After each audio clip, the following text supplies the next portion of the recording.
Olá, se você é novo por aqui, seja muito bem-vindo.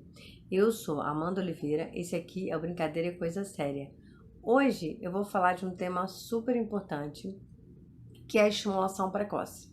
Então eu vou falar um pouco sobre o que é a estimulação precoce, para quem ela deve ser direcionada, quais os profissionais que podem fazer essa estimulação precoce. Eu posso estimular meu filho em casa, né? Como eu estimulo? Quando eu devo buscar um profissional? Eu sei que são dúvidas que surgem muito, muita gente pergunta, então eu resolvi trazer hoje no vídeo para vocês. A estimulação precoce é toda estimulação direcionada, tá, para as crianças de 0 a 2 anos. Se vocês forem na literatura, alguns autores falam até 3, até 4, existem umas variações, tá? Mas no geral, de 0 a 2 anos. Amanda, depois eu não devo estimular? Deve. Você sempre deve estimular a criança, você deve sempre brincar com a criança, ter um tempo de atenção com a criança. Mas a gente fala estimulação precoce, porque nesse momento que eu falei para vocês, de 0 a 2 anos, o crescimento e o amadurecimento do sistema nervoso central, né, o aprendizado, a cognição, todas as áreas corticais, elas estão sofrendo de forma positiva, né? Elas estão passando por um crescimento absurdo. Então, nesse momento, quando eu direciono um estímulo adequado, a criança ela tem uma capacidade, né, de adaptação, de mudança. Então, se eu tenho uma criança que está atrasada por pouco estímulo, assim que eu começo a dar os estímulos adequados, ela responde muito mais rápido. Se eu tenho uma criança que tem até alguma alteração mesmo diagnosticada, uma encefalopatia, né, que a gente chama de antiga, né, paralisia cerebral. Então, assim, a criança já tem uma alteração de tônus. Quando eu pego essa criança para tratar bem cedinho, né, eu vou evitar, né, o máximo possível uma contratura que possa surgir, uma deformidade. Então, essa estimulação precoce, ela é extremamente importante para que eu possa, a gente chama, né, também, segurar um pouco, tá, os distúrbios que podem vir. Então, se você pega uma criança que foi diagnosticada mais tarde, ela geralmente já está apresentando sinais, né, características visíveis, né, dessa falta de estimulação. Então, muitas vezes ela já está com uma postura viciosa, muitas vezes ela já está apresentando contratura, deformidade, e aí quando você vai indicar, por exemplo, uma órtese, você verifica que você já não consegue colocar aquele membro, né? Por exemplo, uma mão que já está em garra. Para você colocar, indicar uma órtese, você tem que conseguir, mesmo que passivamente, retornar, né, a posição neutra para que você coloque aquela órtese e evite que aquilo ali acabe gerando uma deformidade. Se você pega uma criança muito pequena, que chegou com diagnóstico, já você evita. Quando você vê que ela começa esse padrão, você já indica a órtese e aí ela vai ficar com essa órtese e não vai entrar nesse padrão. Quando você pega uma criança que não teve acesso a um diagnóstico rápido, né, a uma intervenção precoce, muitas vezes isso acontece, infelizmente, ainda hoje acontece muito, a gente pega as crianças que elas já estão com um processo já instalado, tá? De deformidade, de contraturas, de luxação, posturas viciosas, estereotipias. E aí, eu sempre digo para os meus alunos que sempre existe uma maneira de fazer a criança evoluir. O dia que a gente parar de acreditar que a gente tem um potencial naquela criança, eu acho que a gente deve desistir de ser profissional de saúde, tá? Esse é um ponto que eu queria deixar bem, bem claro para vocês. O profissional de saúde, de verdade, ele sempre acredita no potencial da criança. Amanda, mas é aquela criança de 10 anos que já tá cheia de contratura, deformidade, e aí a galera vira e fala assim: ah, aquela criança que já tá em manutenção. Manutenção, meu bem, a gente faz em carro, a gente faz em eletrodoméstico, em ser humano não, tá? Em ser humano a gente faz tratamento. Vamos parar com essa coisa de manutenção, isso não corta essa palavra manutenção da vida de vocês. Todo ser humano, ele tem um potencial a ser explorado. Amanda, mas aquela criança, 10 anos, não controla a cabeça, não evoluiu, né, mais do que isso, chegou até determinado ponto e não conseguiu avançar mais, né? Bom, o que eu sempre digo para os pais e para as mães é o seguinte: chega um momento em que a gente, nós profissionais, nós temos o nosso conhecimento, ele se limita, né? Então se limita à formação que você buscou, né? Por mais que você esteja sempre buscando um crescimento, chega um momento em que quando a criança começa a não evoluir mais, ou você tem que rever os seus objetivos com a criança, ou você tem que indicar a criança para outro profissional, né? Eu sou muito sincera com os pais, eu falo, olha, chegou um momento em que eu acho que a terapia aqui já não está sendo suficiente para o seu filho. Eu acho que você deve procurar tal e tal profissional. Também não é deixar o pai, olha, eu vou te dar alta, tá? Vai com Deus, vai dar tudo certo. Não, você tem que encaminhar esse pai, dar um norte para ele, tá? Porque as famílias também, quando elas chegam pra gente, muitas vezes elas chegam totalmente perdidas, tá? Então é o papel do profissional também fazer isso. E sempre a criança vai evoluir em algum ponto. Às vezes são coisas tão pequenas que as pessoas não valorizam, né? A gente tem isso também.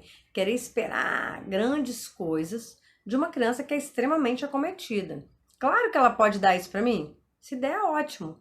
Mas às vezes ela está evoluindo todos os dias em algum ponto, e isso não está sendo verificado. Então, assim, quando eu faço os meus atendimentos, né? Eu sempre gosto de pontuar, né? Se tiver algum problema aparecendo e se tiver também alguma evolução que surgiu.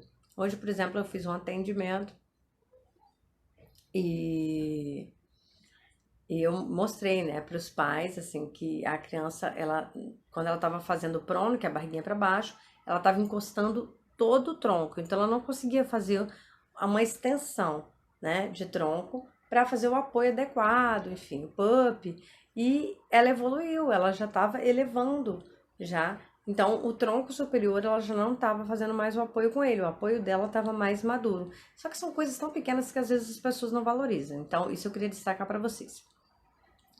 A estimulação precoce, ela tem um potencial de ganho maior, porque eu estou pegando uma criança que ela está em franco desenvolvimento do sistema nervoso central, tá? E aí eu vou dar estímulos direcionados para ela. Então, a chance de alguma área que tiver sido lesada, outra área assumir aquela função, né? De eu ter alguma adaptação nesse sistema nervoso central em formação é muito maior. É maior no geral em crianças do que em adultos, mas a gente vê em adultos também adaptações, tá? A gente já tem visto isso. E só que na criança, do 0 aos 2 anos, então, que a gente está tendo crescimento mesmo do sistema nervoso central e desenvolvimento absurdo das conexões neuronais, a gente consegue um avanço maior. Por isso essa estimulação precoce é tão importante, tá? Mas nós somos seres em constante mudança. Então, a mensagem que eu queria deixar para vocês aqui é essa, principalmente, é que a gente sempre tem um potencial para melhorar, a gente sempre tem um potencial para mudar e para ganhar alguma coisa. Se você quiser aprender, eu tenho alunos de 70, 80 anos que estão na universidade, se você quiser aprender alguma coisa nova hoje, você é capaz de aprender. Claro que uma criança acaba aprendendo mais fácil do que a gente, né? Porque para ela o aprendizado é natural e ela está em franco desenvolvimento do sistema nervoso central. Mas isso não quer dizer que a gente não possa aprender. Então, esse é um ponto que eu queria deixar para vocês. Bom, para encerrar, faltou dizer para vocês quem é o profissional que faz a estimulação precoce. A gente tem a estimulação precoce em diversas áreas. Então, quando a gente tem uma alteração de linguagem e a gente quer estimular precocemente, a gente tem o fono.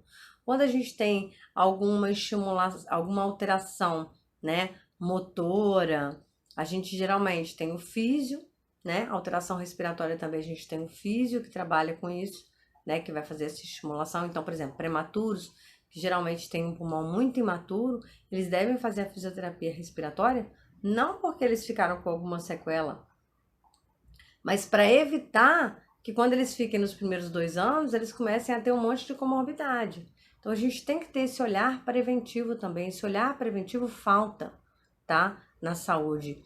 Então, assim, o meu filho nasceu prematuro, eu devo estimular? Sim, eu devo estimular tanto a parte motora quanto a parte respiratória do meu filho. Por quê? Porque eu não posso esperar ele começar a ter um monte de problema respiratório para chamar o físio. O físio vai resolver? Vai. Mas se essa criança tivesse tido esse olhar dessa estimulação precoce antes do problema surgir, quem deve receber essa estimulação precoce? Qualquer bebê pode receber estimulação precoce. Não existe contraindicação para a estimulação. Então, se eu tenho dúvidas, né? Se o meu filho está apresentando o desenvolvimento dentro do esperado, se eu não tenho tempo suficiente para estimulá-lo ou não sei por onde começar. Porque por mais que todos nós tenhamos sido crianças em algum momento da vida, muita gente já se perdeu, já esqueceu essa questão da infância e tem muita dificuldade de brincar, especialmente com bebê. E aí quando vai procurar o físio, o bebê já está com algumas dificuldades instaladas. Então, novamente, né, essa máxima, não existe contraindicação para estimulação. Então, se você está com dúvidas, se você tem dificuldade, faz uma consulta, procura o físio, né, pede dicas de estimulação, faz uma consulta, vê como é que está o desenvolvimento do seu filho. É melhor prevenir do que remediar. Então, é muito melhor você ter uma noção e aprender como estimular de forma adequada por idade. Claro que eu também vou colocar vídeos aqui, tá? Sobre as estimulações de acordo com a idade, para que vocês também possam ter acesso, até porque o conhecimento, ele tem que ser aberto, as pessoas têm que ter informação. Então, eu vou colocar aqui também para vocês. Mas eu queria deixar isso para vocês, que assim, qualquer criança pode ser estimulada. O profissional que estimula a parte motora, a parte respiratória é o fisioterapeuta, tá? Estimulações também com o terapeuta ocupacional, muito para função, criança que tem dificuldade de função, algumas questões sensoriais mais aprofundadas, tá? Também a gente faz com o terapeuta ocupacional, questão de alimentação, dificuldade, seletividade alimentar com nutricionista. Então não espere, né? Não é porque a gente tem algumas consultas marcadas no primeiro ano de vida com a criança que a gente deve se limitar a isso. A gente não pode esperar. Os nossos filhos, eles são, né, maior prioridade pra gente, é assim que deve ser. Então a gente não deve esperar, tá? Esperar, se tá com dúvida, procura um profissional, pergunta, questiona, estuda, busca, tira dúvida, né? Porque você não vai estar errando. Você pelo menos vai estar procurando saber o que é, tá bom? Se você gostou, vai lá, dá um like. Se você ainda não se inscreveu no canal, se inscreva, ative as notificações para que você possa receber um aviso toda vez que eu colocar um vídeo novo. E até o próximo vídeo.